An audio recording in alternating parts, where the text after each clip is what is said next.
Alrighty then, everyone. He will be on shortly, but for now, I've claimed host. So you guys are going here shortly.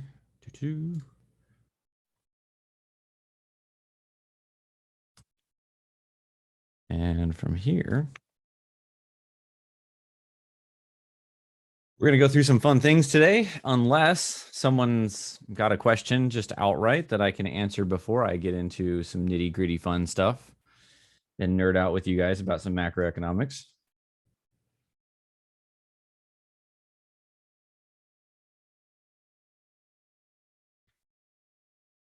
All right, let's do some share screen.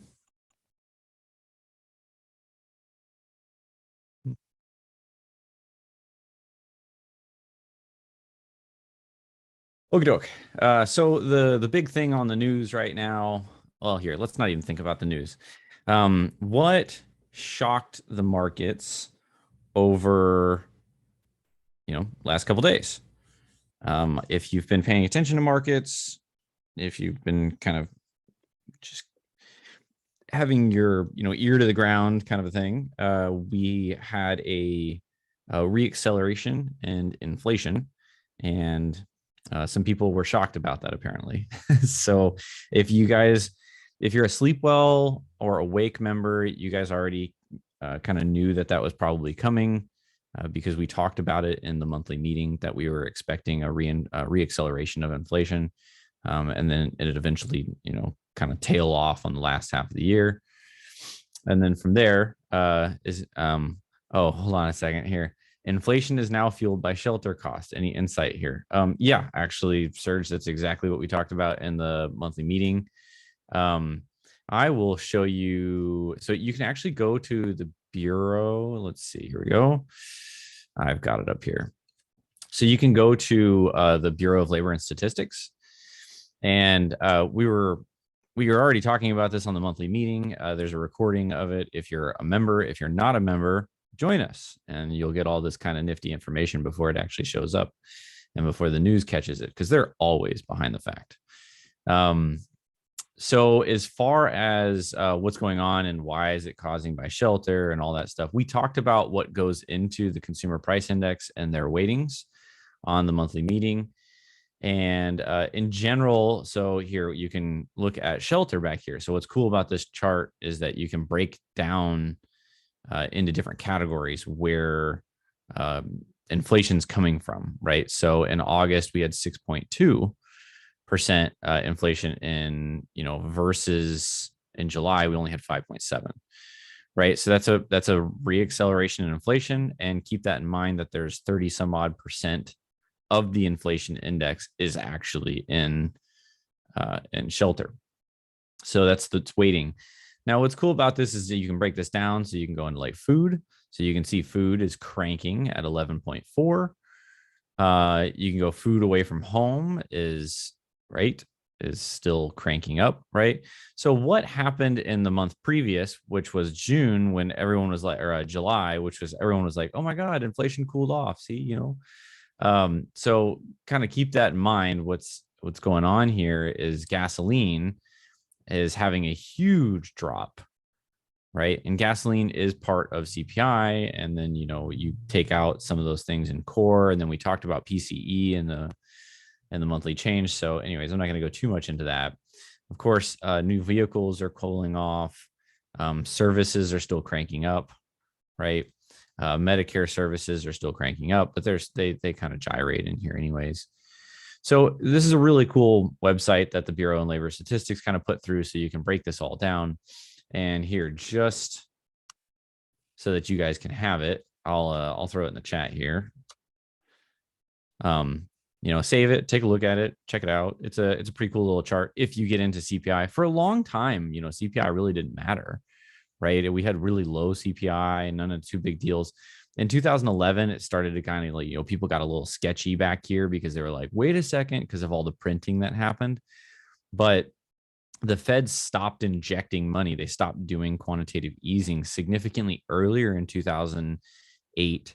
It might not have felt like that at the time in 2008, 2009.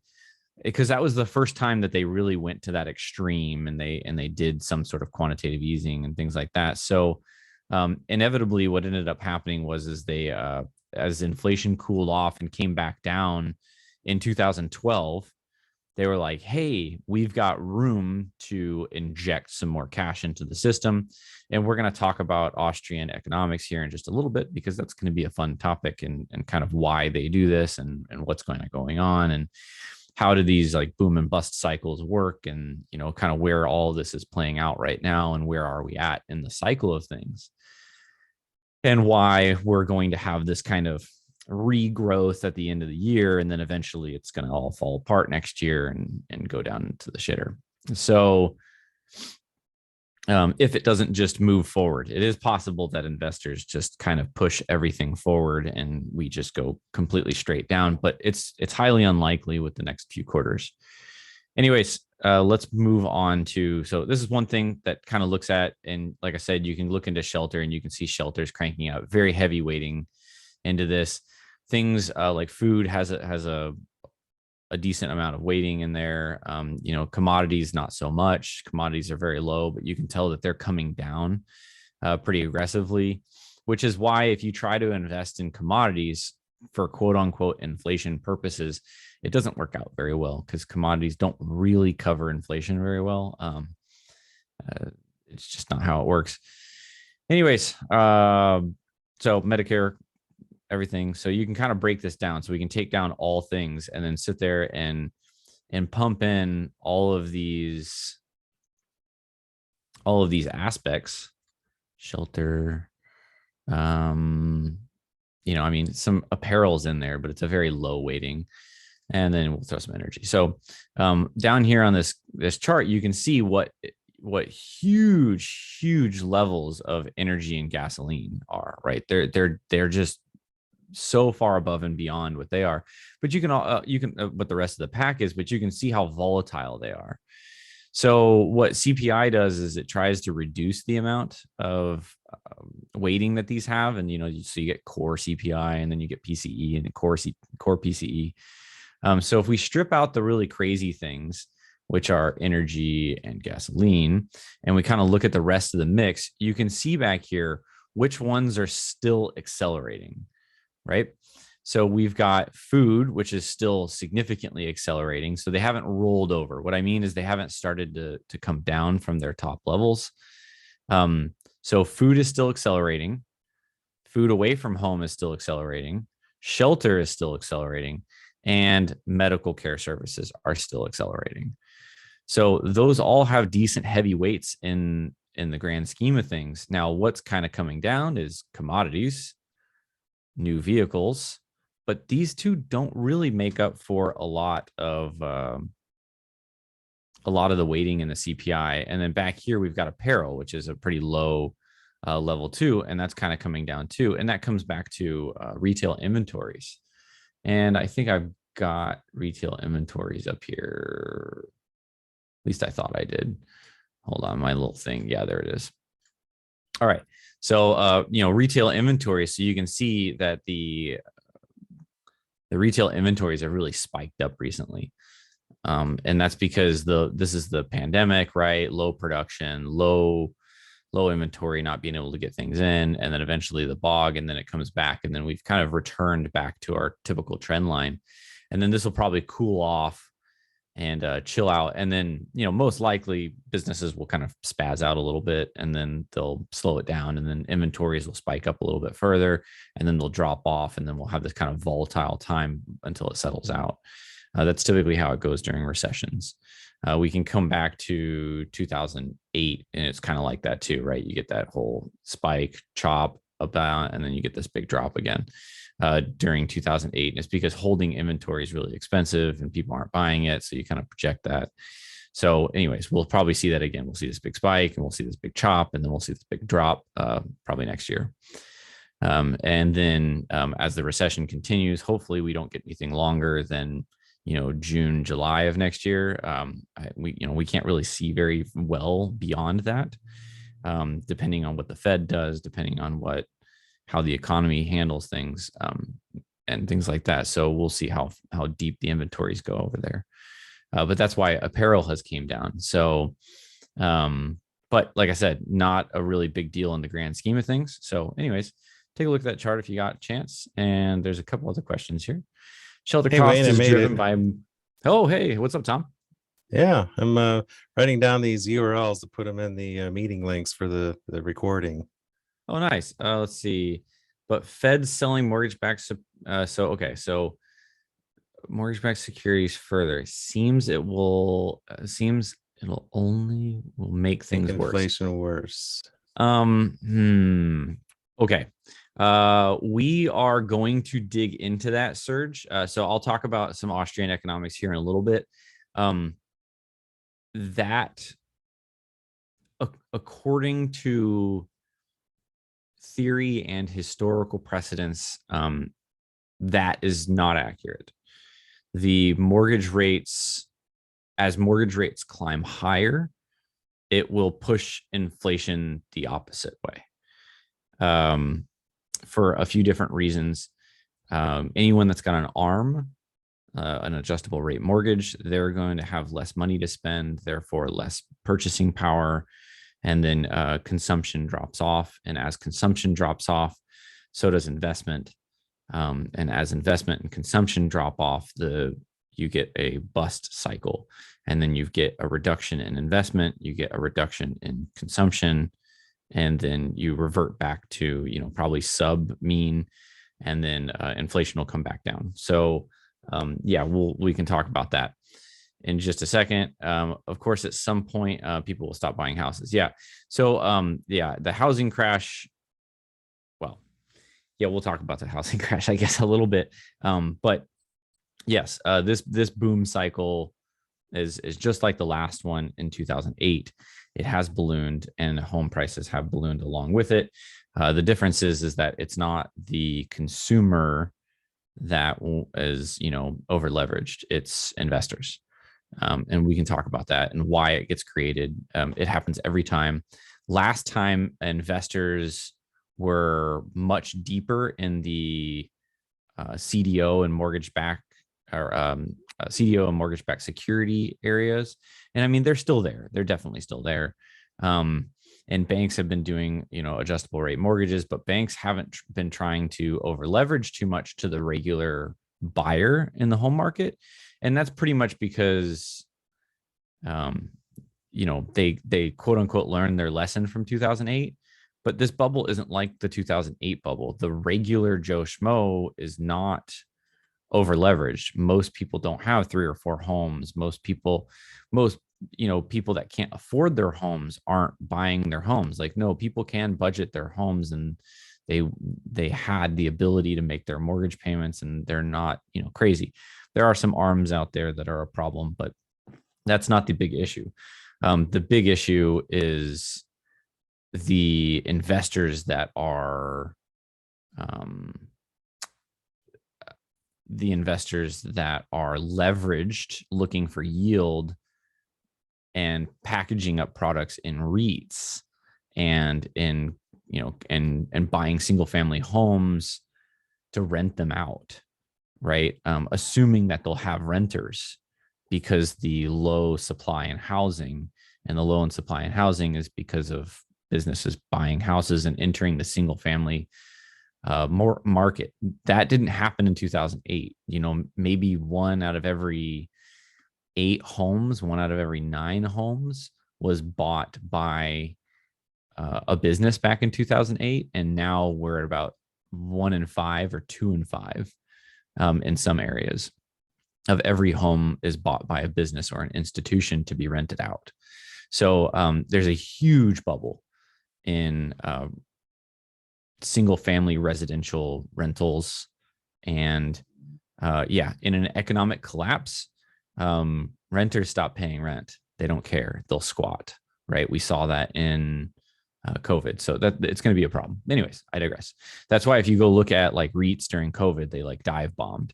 That was a little taste of what you're going to have in the next recession, or as this recession continues.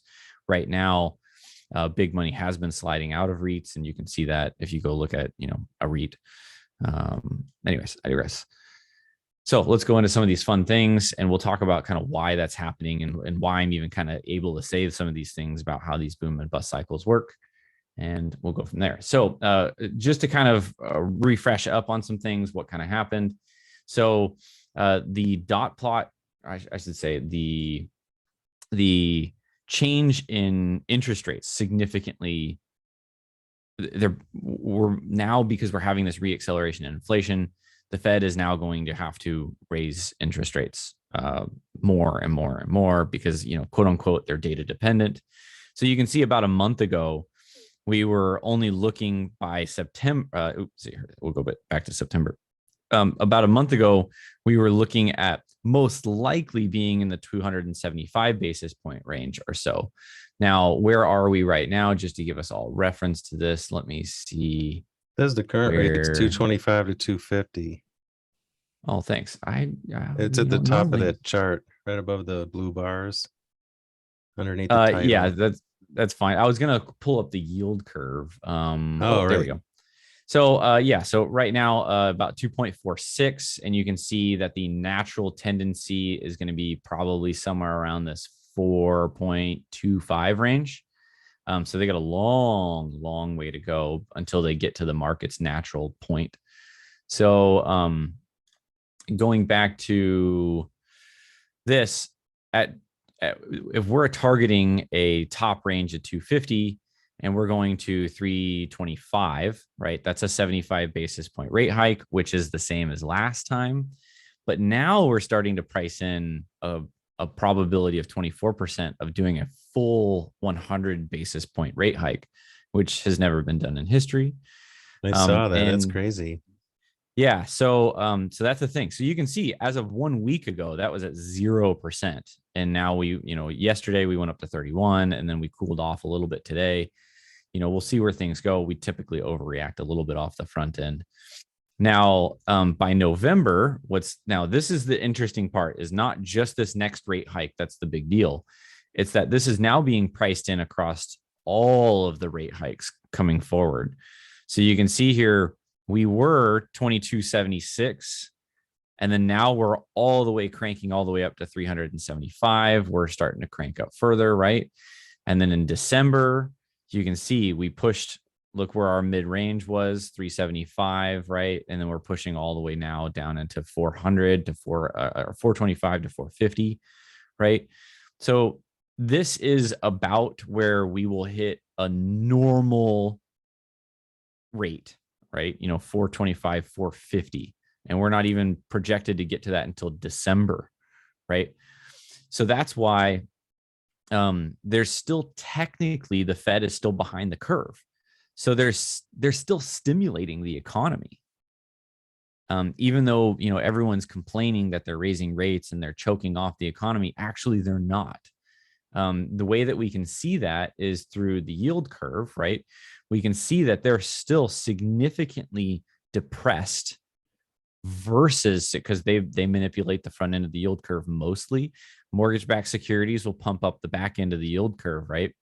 But their target rate, the federal target rate, is up here. They're way behind the curve still, right? And we can see this so this is a chart of, so what I did was, instead of doing the 10s and 2s, I'm not a big fan of using the 10s and 2s for looking at yield curve inversions. I prefer to see where the federal funds rate is versus the 10s. So, because that tells me if the Fed is now actually tightening monetary policy. And we'll talk about why that's so important in the Austrian economics. But anyways, right now, if we zoom in here, and you can see this, when there's a deep inversion, right? We end up going into a recession. Deep inversion, recession. Every gray point is a recession right now. So, right, deep inversion, recession.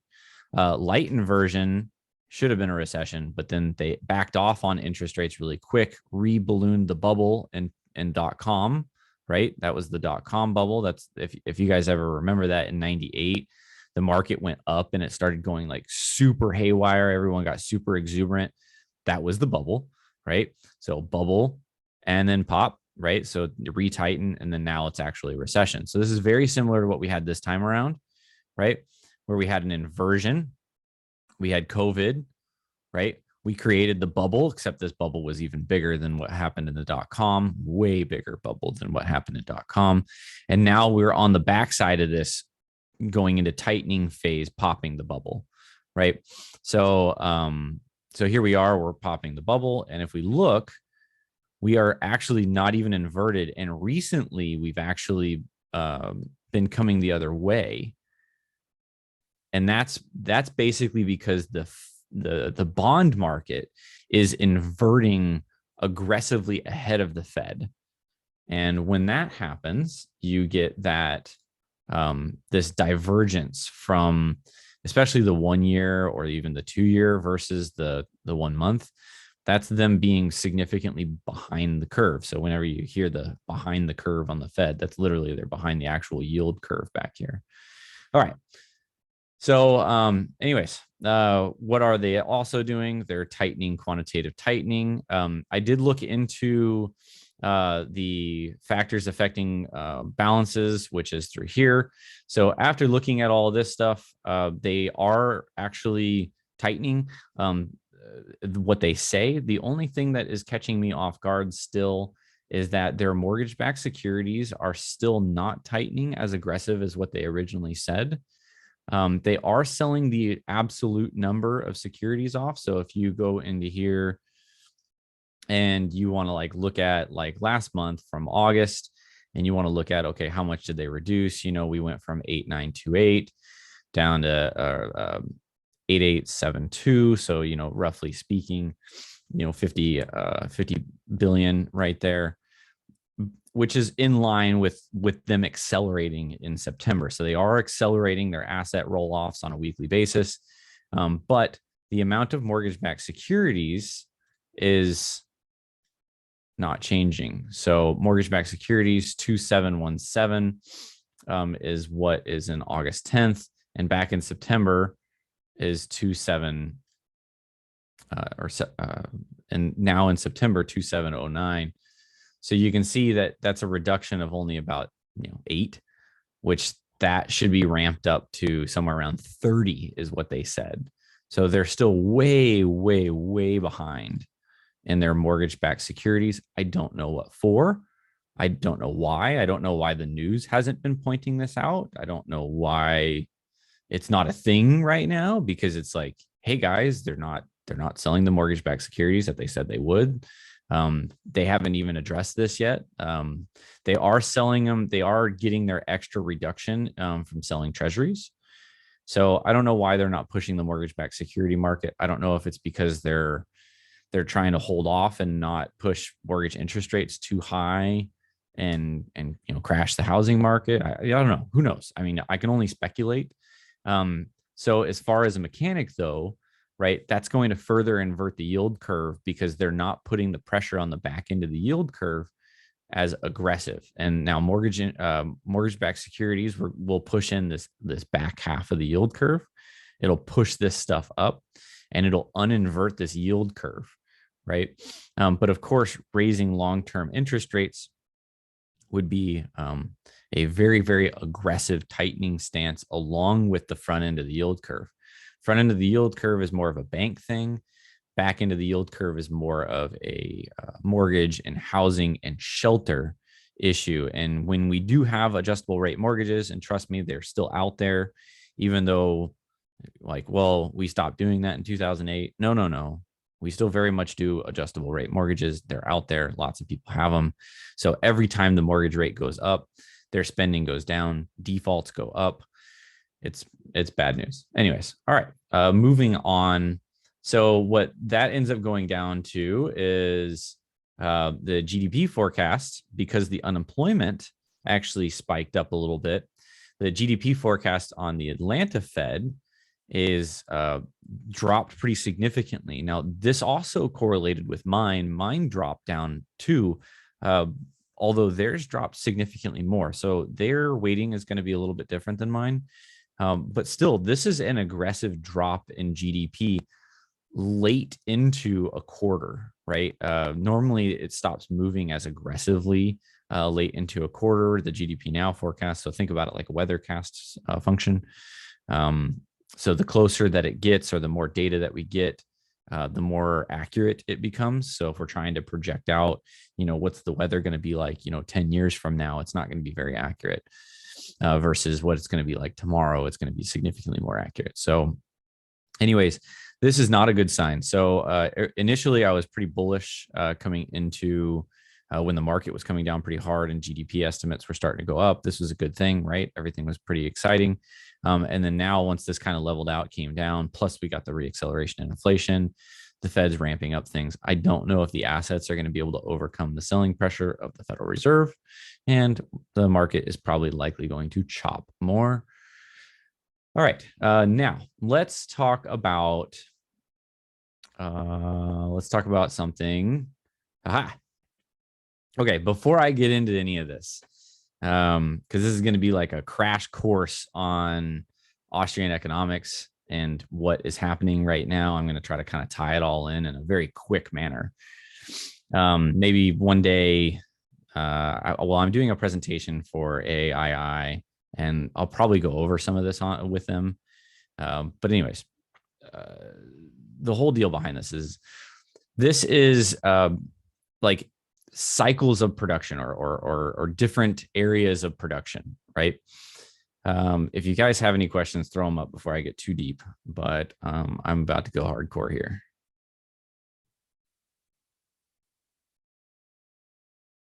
All right. So very, very early stages of production is, mining and refining of raw resources, right?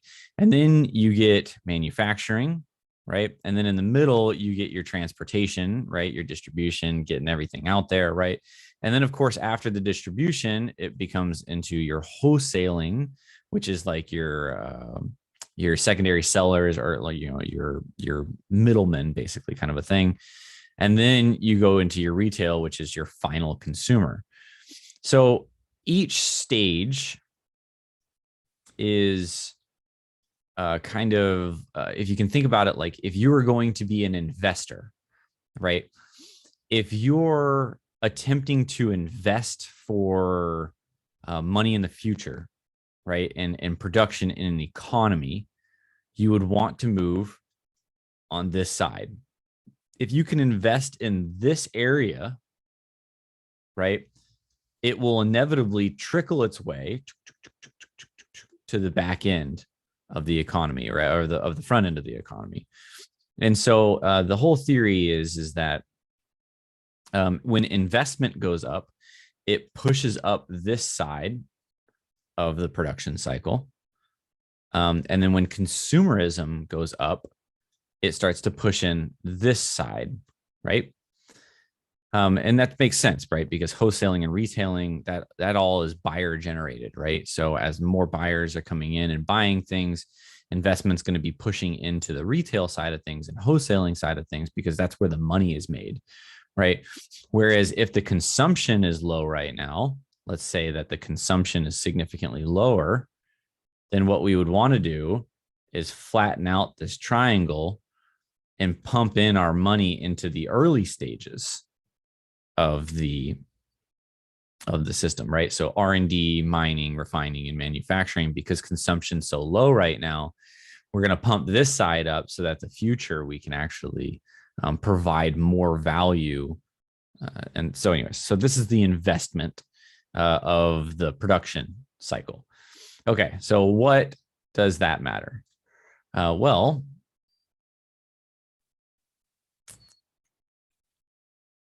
okay, now that we've got the stages of production kind of lined out here, let's start talking about how different types of things kind of affect this triangle. So I was already kind of manipulating this on the last slide, but we're going to just add in this little chart here. And this little chart here is just a nice little radii about where we fall in a proper, right, unmanipulated market, right? And so at this dot right here, let's say that investment is strong, right? So let's say savings and investment is strong. When savings and investment is strong, money is not being used to consume. Money is being pushed into investments. Therefore, as the investments are pushed higher, it pumps up the beginning stages of production, right? Because you're investing for the future, right? And so that's going to be the beginning stages. Now, the opposite happens when investment is decreased. Then you get higher consumption versus your investment. And this is mainly because of, say, something like inflation, right? So as inflation goes up, it might not be that there's more demand for consumption. It just might be that the amount of money being spent on consumption is higher. So as inflation gets higher and higher and higher, more of the money that is in circulation is being pushed towards the consumption end of the production, and not as much is being pushed into the earlier stages and investment side of things. So then what ends up happening is you have money flows leave investments, right? You have money flows leave businesses, stocks go down, business investment goes down, because the money is now needed for consumption rather than being displaced, or I shouldn't say displaced, but rather than being, stored up as an investment into the future, right? So a good economy needs both sides of this, right? It needs the consumption sides and it needs the production side. In a perfectly balanced economy, you just have a nice little right triangle here, and everything would just be perfect, and you just have this nice little dot in the middle, and it would never move. But even without any type of manipulation, we go through these different cycles, right? From here to here, from here to here, and we kind of bounce around, right? And this is because of the cycles of kind of human nature in general, right? We go through waves of excitement and over investment, kind of like the 20s. And general growth is high. And so what humans do is we project into the future and we assume that that's going to continue. So we push money, instead of consuming, further and further and further down the investment line, right? And so this is what causes like a boom type period, right? So you can think of this like the 20s, right? And the late 20s, really exciting. You get the super bubble, right? And the super bubble pushes off all this consumption, right? Well, then eventually the consumption gets dwindled down and you get so much into the investment side of things that you kind of get this like box over here. And what ends up happening is you start to realize that all of this investment actually can't be consumed because there's not the actual levels of consumption for it, right? So then what ends up happening is in general, you start to get what's called malinvestments, and they start to not be able to produce the outcome because there's no one buying them, right? There's no actual consumer at the end of it, right? So this is why the consumers are so important. All right. So what ends up happening is you end up getting a bust, right? You end up getting a selling of assets on this front end of the investment side of things. And then eventually that selling of assets pushes money back into the economy, back into the consumption side of things, because now people have money in their hands because they sold off their assets. And then they go try to buy things with those assets that they now have, that they sold their claims on. And then consumption gets pumped up, and then you end up turning into the bust, right? So as the assets sell off, consumption goes up, inflation goes up, and then eventually it goes back the other way, because now investment gets so little that it starts to behoove people to start taking their consumption because they're kind of satiated with consumption and punch it back into the investment side of things. And it starts to move the needle back down this way. So this is kind of that boom bust. So whenever you start to see these cycles that I sometimes talk about, you can, there's a little graph that I have on etradingedge.com, but that whole type of thing is where you get these booms and busts. And this is basically what the sleep well and the awake are based upon, is these boom and bust cycles and where we are in the grand scheme of things. And this is why it's not necessarily like a weekly trading strategy like some people are used to, with something that's like done with technical analysis or something that's done with like really quick swing trading. It's much more macroeconomic based. Okay, so what happens before I move on and before everyone is fully glazed over? Does anyone have a question?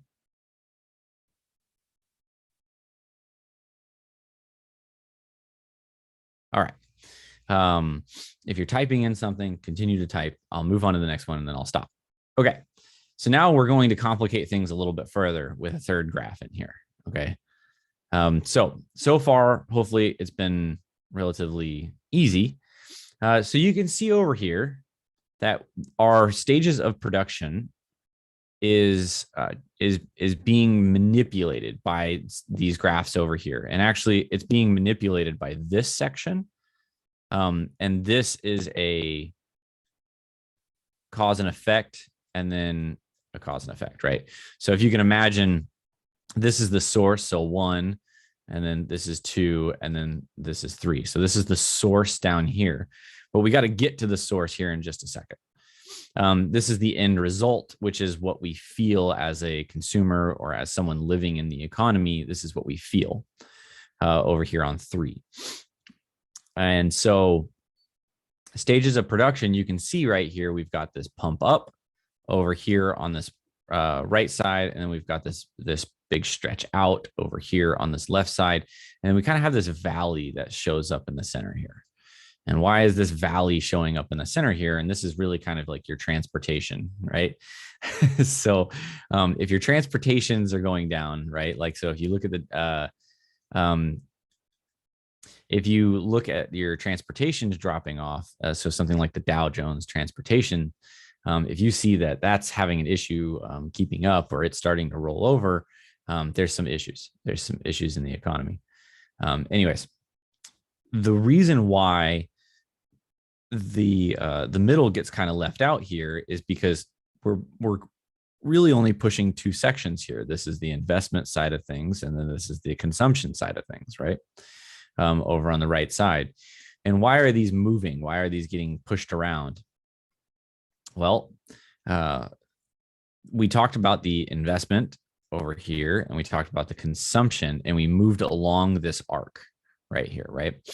But what's actually happening when things get manipulated, so down here on the interest rate side of things, so here we've got savings, and here we've got investment, right? So savings, right? Naturally, as the savings rate goes up, so too would the amount of investments be going up, right? So as the interest rate rises, right? As interest rates rise, people will naturally save more and invest less, right? And the reason why they would do that is because imagine, let's just kind of take a situation where an investor, right? And this is my investor drawing, right? Just imagine he's got a suit on.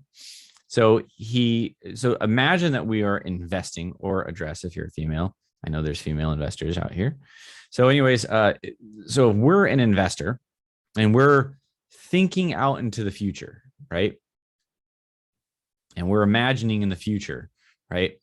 And we're like, okay, how much money can we make for a certain type of investment? Like, let's say it's, I don't know, let's say it's something stupid like Bitcoin. Anyways, we will naturally go, okay, we're going to get a yield or a return, a yield or return of, let's say, 20%. Okay. We're going to get 20% for making this investment over, say, the next, I don't know, 20% annualized over the next 10 years, right? Fantastic. Well, what if the interest rate over here was 25%? Would we still make that investment? No, because we're going to take the risk of an investment rather than the risk-free rate of 25%. No, we wouldn't do that at all. So you can naturally see that as the interest rate climbs up, we naturally save more and we invest less, right? So this is why as interest rates climb, investments go down, right? And it's because those investments that we're looking out into the future, say we're getting a 4% cap rate on a house, right? On a single family home, that makes sense when interest rates are at 2% because we're willing to take that risk.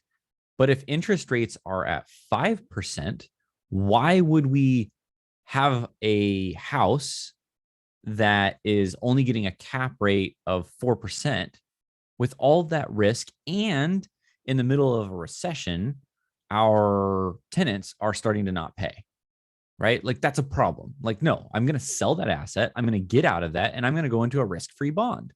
It just makes sense, right? I'm not going to take the risk anymore. There's no point.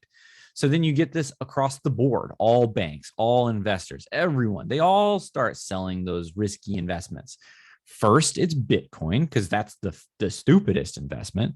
And then you start going into all of the dumber or all of the less dumb investments. And then you start getting into the quality investments, say something like stock, and then like small caps, right? And then you go into even more quality investments like blue chip stocks. And then you go even further and you go into the most robust of those blue chip stocks, your mega cap stocks, right? And so anyways, and so on and so forth as the investments go down and down and down as the interest rate keeps climbing and climbing and climbing, right? So this is the bust part of the cycle. And this is where we are right now. We are in the middle of this bust cycle as the interest rates keep climbing, whether it be because of inflation or the Fed. The general interest rate is climbing. So when you go get a bond, a corporate bond, a AAA corporate bond, or you get a treasury or anything like that, right? Those are interest rates. Those are yields that you can get risk-free or with minimal risk versus an investment. As those go up, you would prefer to spend your money or you would put your money in those areas. Then at the same time, we also have the unfortunate side of things, which is the consumption side is being taken away, which is the savings is actually not even there in the first place to even buy those because the consumption side is getting pumped up from inflation, which means the investment side is not actually being pushed up at all. So you're getting hit on both sides at the end of this bubble. You're getting hit by people just not even being able to invest more because they don't have the discretionary income. And you've got the interest rates going up and people selling the riskier assets, moving into safer investments and also being pushed into bonds. Now, this is a good thing for the Federal Reserve that is now having to sell off their massive balance sheet. And so at least there's now buyers for those bonds, because if inflation wasn't as high as what it would be, no one would want those crap bonds. But because inflation is cranking and interest rates are going up, people are wanting those bonds. And so they're able to sell them. Anyways, I digress. Moving further. Clear all drawings. Okay, so really quick here. So now we have a divergence here that's going on, and what's happening. This is a really interesting moment when interest rates, so the natural interest rate is right here. So remember how I talked about how the Federal Reserve is not actually tightening yet. And that's because there's this gap below the natural point of interest rates. So just to jog our memory really quick. So remember, the natural interest rate is probably somewhere around this 4.5, 4 point something. You can throw a polynomial over here. And you can and even possibly even just a linear line would even get you somewhat close to where the natural tendency is of interest rates, right? And as the natural interest rate is somewhere around 4.25, the fact that they're below it gives us a 2.5 basis point or 250 basis points or 225 basis point difference between what the natural point is and what we're currently at. Okay, so by doing that, what the Fed does is the Fed pushes interest rates artificially low. So imagine that they're pushing this down. And what this does is it creates an artificial simulation, right? Like an artificial point at which we move down on the investment curve, right? Over here, or I'm sorry, move over on the savings curve. I'm sorry, not the investment. This is the investment. We're moving over here on the savings curve. So this is where we're at, right? So it makes the economy look, or I should say, like it creates a situation in which people in general are acting like they have more savings, even though they don't. So that's why it's actually lower. The actual dot is lower, right? On the savings curve right here, and the investment curve is over here. But what happens is that's because we create a whole chunk of new money created by credit, right? So it's like it's fake money that no one actually has. It's not in a bank account, and it's not actual cash being put into an investment. It's an IOU being put into an investment.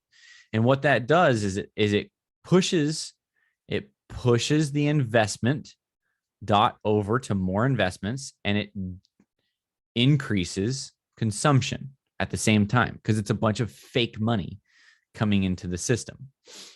Now, what does that actually do is it pushes investors to put more money into investments because consumption is higher, and it hollows out the center of the triangle, and it creates an extra area on both sides based on credit.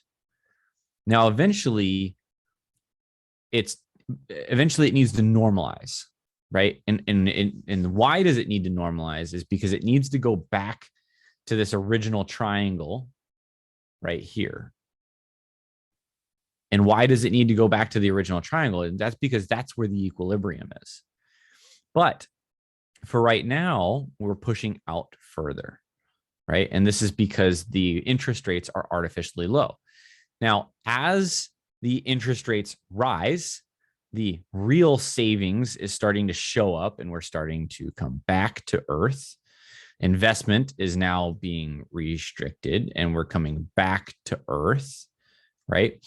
And as we come back to earth, as we come back to the left, right? As we come back to earth, we'll eventually show up and say, okay, now we're at this equilibrium point. Now, of course, it doesn't happen in a nice smooth cycle. Just like to the upside, we have malinvestments and we have momentum and overexcitement, just like I talked about in like the 20s. We'll also get a cycle that ends up coming down significantly further, and will create a recession or depression, and where this new line is. So just like we created an artificial line out here with artificially low interest rates, inevitably the Fed over tightens, right? Over tightens and does the opposite. They create a situation in which people will save more and stop investing, right? And this is like the bottom of '08, right? This is why the people naturally were not investing in things and they were saving their money because cash was king. Cash was king because all investments were dive bombing. And why would you want to invest in something when it looked like the investment was going to return you less than just holding cash, right? Because cash was king. Well, this is what happens in the bust cycle, right? And then eventually the interest rates level out to a place of normalcy. And then eventually everything comes back down into line. And then you eventually get the cycle. So this is the cycle that we kind of constantly go in. Now, the Fed attempts to soften out these boom and bust cycles by raising and lowering interest rates artificially.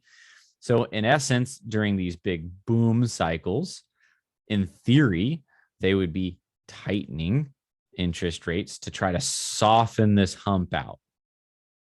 And then during the bust cycle, they would attempt to drop interest rates and try to pull this up and soften this out, right? And so this kind of that's the Keynesian or Keynesian, however you want to say it, economics of things of pushing aggregate demand and trying to soften these ebbs and flows and booms and bust cycles out during these depressions and boom cycles. Now, the reason that so many of us were screaming as investors and you know and the reason that Tom and I, Tom, we were talking about this in October, November, and December of last year, is because we were in the middle of a boom cycle and inflation was starting to accelerate, and it was significantly accelerating, and it was looking like it was going to sustain a significant push in inflation. And the Fed needed to start raising interest rates and raising interest rates fast, because this all happened really quick during COVID because of the amount of interest rate drop and the amount of liquidity that we pushed into the banking system with quantitative easing, and we sent checks out to people.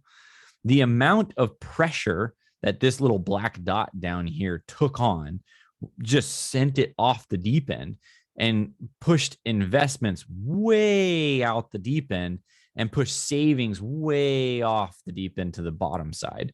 No one wanted to save money because everything was investing, and interest rates were so cheap that it behooved you to just spend your money or invest your money instantly, right? Definitely, you did not want to keep your cash in the bank, right? And Ray Dalio was even talking about this at the time, that cash was trash. That's the reason why cash is trash, is because investment is such a big deal right there. And you don't want to save much. You want to either buy something or you want to buy an investment, because everything's inflating. And then eventually that gets an inflation and whipped. So anyways, so that's the cycle. And that's where we are right now, is we are in this, to clarify this 100% right now, we are still at a artificially low interest rate per market guidance. That doesn't mean that we are, it doesn't mean that we're, quote unquote, attempting to stimulate the economy, right? In a some sort of a cycle, but we are actually still somewhere down here because the Fed is behind the curve still. And that's why consumption is still high, right? And investment is actually still high, right? And that's why houses haven't popped, right? That's why we see some bubbles pop. The riskiest bubbles pop, right? That's Bitcoin first. That's all the stupid stuff. But inevitably it goes to blue chips, and then inevitably it goes to real estate. Real estate is always the very, very, very, very, very, very last asset to pop, if it even pops.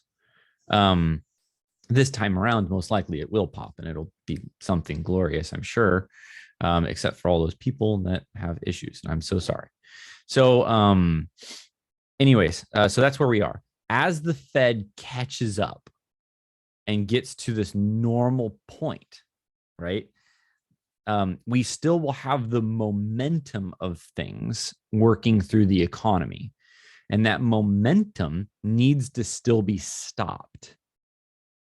And on top of that, the consumption side of thing has been pushing down the investment side of things, which eventually it's kind of like imagine that we have this big giant bowling ball and it's tethered to a giant rubber band, and this is our rubber band, and this is our leg, and we're running at full speed, right? Eventually what ends up happening is we stop the economy. Well, if we stop abruptly, this big giant bowling ball, right, comes slamming into us and just basically kills us, right? And the economy crashes to a point that you cannot recover. And that's how you have the fall of a civilization typically. Now, you don't want to snap that back too fast. So you want to be really slow and methodical about it, depending on the size of the bubble, depending on how big this bowling ball is. And we made a very, very big bowling ball this time around, right? So we need to be really cautious about this. And the Fed is literally threading a needle right now. And this is why they're still behind the curve. Because if they were to snap all the way back to this normal route or even higher to actually tighten too fast, the bowling ball would come and just squash us. It would just be a collapse of every asset that we have. Every bank would start going under. Investments would yank out of every risk asset that we'd see. There would be a crash of epic proportions, not seen since the Great Depression. That's what the situation is in. Now, we're not there, right? We're not doing that right now. So, of course, I'm not forecasting a Great Depression or anything like that. But we are in this very long cycle of the Fed catching up to this and taking care of inflation. Now, the slower they are at returning us back to normal, the longer this inflation cycle will be, and the more it's going to erode the middle class. And then, of course, that comes with a price too that can inevitably lead to some sort of civil unrest or a civil war of some sort, and internal conflict. And so that's the thread that we're kind of dealing with is you go into this long-term inflation eroding the middle class, that inevitably, as the middle class erodes, the consumption erodes, and therefore the investments inevitably erode. And you get this very large contraction of the economy to where you don't even return back to this normal triangle stages of production. You actually start getting something that's a smaller triangle. And that's something that is unfortunate, an unfortunate side effect of these artificial swings that they have when they go too far. And they did go too far this time. And if they go too far the other way, it'll do the exact same thing on the other side. It'll overshrink the economy. So we'll see what they do. Hopefully they stay really slow, keep marching us up here, and inflation doesn't get too haywire. And the regular consumer, us, are smart with our money, and we stop spending it on anything and everything, right? And the economy can slow down on its own without the Fed having to crank the interest rates back up and basically force a recession. We don't want them to force a recession. We would like to put ourselves into our own recession in a nice, smooth way. But of course, us humans, we don't think like economists, and we don't know this type of information typically, and we don't think about that when it comes. I know I'm very much the same thing. I just bought a new monitor for my computer, so it is what it is. We do spend money, and when it makes sense, right? It makes sense to spend money when inflation's where it's at, and when debt is cheap, and it just is what it is. It's just a natural side effect of the mechanics. So yeah, all right. That was a lot, and we crushed through a lot. And yeah, so if there's any questions about any of that, I can answer it. If not, that was fun. Hopefully you guys gained something from that, and we'll throw up the recording. And there you go. Yeah, I don't Tom, see any questions, Wayne. add? No, it's all good stuff. Did you see? I showed in Trading Group One, forecast.org. Have you ever seen this? It's been around a long time. No, no, no. They, Here, I'll stop share. Show it up. What is it? uh, sorry, I got hiccups. Yeah, For it happened to me forecast.org. mid-talk. Let's see, forecast.org. All right, let me just pull this up here. That would be this. Sorry, this screen. Okay, can you see it? Yeah. Okay, it's cheap, but you only need to pay if you want something over, I think it's 8 quarters. It's like long range forecasts and stuff, but Oh, it's yeah. kind of interesting. They got forecasts for lots of stuff, inflation, currencies, the stock market. So this is an interesting chart. This is their prediction for the S&P 500, which Oh, interesting. it's kind of aligns, sorry, with what Leslie and I were talking about in the technical analysis trading group. Probably what you're thinking too, that we're headed for a few lower months. Um, but it's a really interesting site. I don't know how accurate they are. I've invited them to come speak. I'm still waiting to hear from them, Yeah. but What's on the economics and price forecasts? Do they have a GDP forecast? they do. There it is. Oh, let's see what they have here. Here's a table. Maybe that's easier to read. Yeah, it's interesting. So they've got months. They're forecasting all the way to February, it looks like. Yeah. Yeah, if you pay like $25 a year, you get a 5-year forecast. But They're a pretty they're looking at like a maybe it's doing a linear forecasting function or something like that. It they've got it's using artificial intelligence stuff and machine okay. learning. So I mean it's interesting for long-term stuff, like if you're a friend of mine was buying a boat in Europe and it was €1 million and it was going to take a year. So he could Hmm. use this to figure out, okay, what's the forecast for the euro for the next year? Right. Should I hedge off my US dollars? Is the dollar going to get stronger or weaker? If it's going to get weaker, then buy euros future. If it's going to get stronger, just hang on to my US dollar cash. Right. And that actually pretty much agrees with my forecast models right there. The dollar is going to continue getting stronger, but then weaken at the beginning of the year. Yeah, that's very accurate, or at least it agrees with mine. I don't, who knows if it's Right, actually going to translate. right. Um, Interest rate let's, forecast, like 30-year mortgages. It's like here, mm-hmm. spike up a Yep, little bit, but kind of that's flatten about out. accurate as well. Yep. Okay. Cool. This is a neat So, little like I thing. said, it's a nice little thing. Yeah. Yeah. I mean, Um, their GDP forecast is. I wonder, are they doing Y over Y? If they are doing year over uh, year forecasts, is that what it's that a is? year Because year that over year.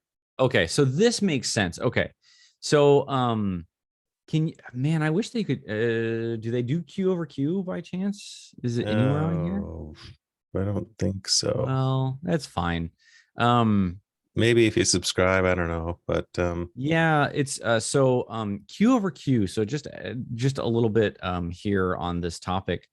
Um the market is a little bit more sensitive to Q over Q versus year over year. So keep that in mind, right? As far as GDP goes. But yeah, oh man, this is awesome. kind of a fun little site. Inflation rate forecast. Here you go. Oh, there you go. See, they're not showing a reinflation of inflation though. That's interesting. Or a reacceleration of inflation.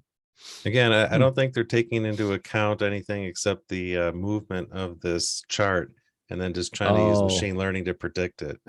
yeah, yeah. So they might not be doing like a multivariable forecasting model with some weightings on it or something like that. Yeah. Okay. Yeah, I don't know exactly what they're doing, but it's kind of fun. I love it. I love And it. It's super take it with a cool. grain of salt, but it's just another Yes. data point. Dude, I mean, that's what a nice find. I mean, yeah, I really like that. Yeah, I thought and if people do want the long range stuff, the subscription is super cheap. I mean, $25 a year. So it's yeah, it's fun to play around with. And I asked them about this. They haven't written back yet. Their accuracy over the past 5 years, 98.4%. I don't know how they determine Wow. that. Yeah, I wonder how they're doing it. Now, by the way, Jay, I'm going to get to your question in just a second. Um, Wow, that is pretty neat. Yeah, I'll put this in the link to the recording so you guys can find it easier.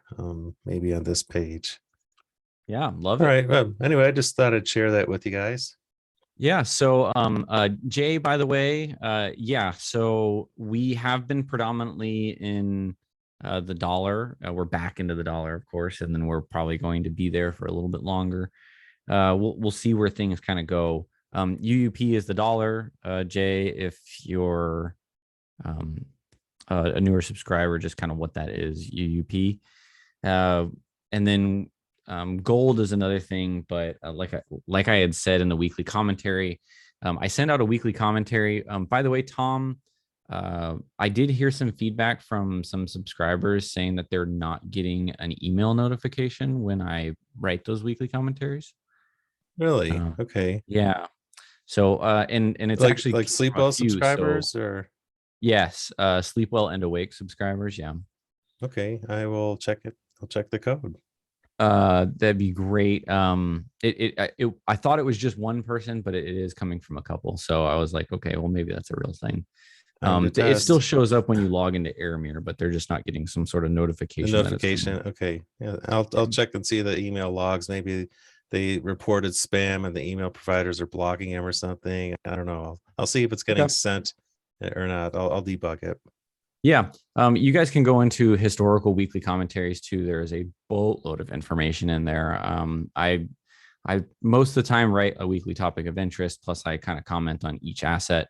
So Jay, if you go look at that for this week, I went a little bit more into detail on things, but yeah, in general, uh, the forecasts for the dollar is going to sustain itself for a while, and then at the same time, the volatility elevation in stocks right now and the way that the that stocks have been moving recently in regards to risk off behavior and capital flows with bonds, it starts to make it to where it's a situation that I'm not saying it will show up, but it's a situation in which historically has created a very strong correlation to crashes.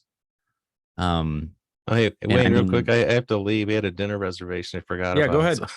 all right. Go Hey, ahead. I thanks just for the wanted to meeting, answer his guys. question. Yep. All right. I'll see Hey, you Tom. later. So, anyways, that strong correlation. So, anyways, so in general, it increases the risks in our stock assets. You see that mostly in Awake. Awake pretty much liquidated all of its. Sleepwell is a little bit behind the curve on that. They are. It's still got a couple allocations in there. So that'll change every week. Um, crash early 23. I definitely think that we're going to get some sort of move or crash in early 23. Uh, if we don't get it before then, I mean, who knows?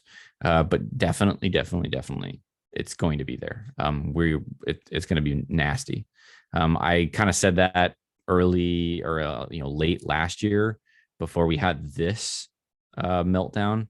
I'm pretty much in the same boat. I do think that things are going to stabilize before we get the meltdown.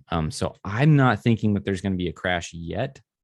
Now, investors are a totally different animal, and they literally are an animal. So if the risk off behavior creates a perpetual risk off, we can pull forward the risk off that's going to likely show up uh, in early 23. And if inflation remains higher and the Fed tightens more aggressively, it also pulls that all forward on projections.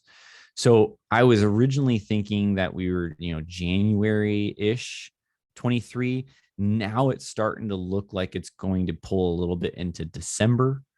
If the Fed continues to, if they start raising, or if they start saying that they're going to ramp up even faster than what they were, and inflation remains a little bit more sticky than what it is, which, I mean, we have a long way to go on inflation, long way. If that starts to happen, then it's possible it gets even pulled even further forward, like November, like right after elections or during elections or something like that. So it all can change. But yes, that is why we are in the assets we're in right now. It's clear why we're not in bonds. I think I've been pretty transparent about the reason that bonds have not been a good situation, and we haven't been part of bonds since late last year, and then so they're down I think 25% off their highs and stuff. Yeah, we're not any of that, and then gold is most likely not going to stick around for very long. Unless we do get a crash type of thing and the Fed reverses course, but that's likely not going to happen. So yeah, there you go. And small caps and emerging markets are a risk asset, but emerging markets is looking really nice with its correlation to the dollar. But until the dollar starts to really start to soften out and weaken out, emerging markets are not a go signal yet. So hopefully that kind of just runs through most of the assets. And yeah, but anyways, it is getting a little bit late, guys. So hopefully you guys learned something. We had some fun today, and always come back with more questions. It's always great to have you guys, and I'll talk to you guys next time.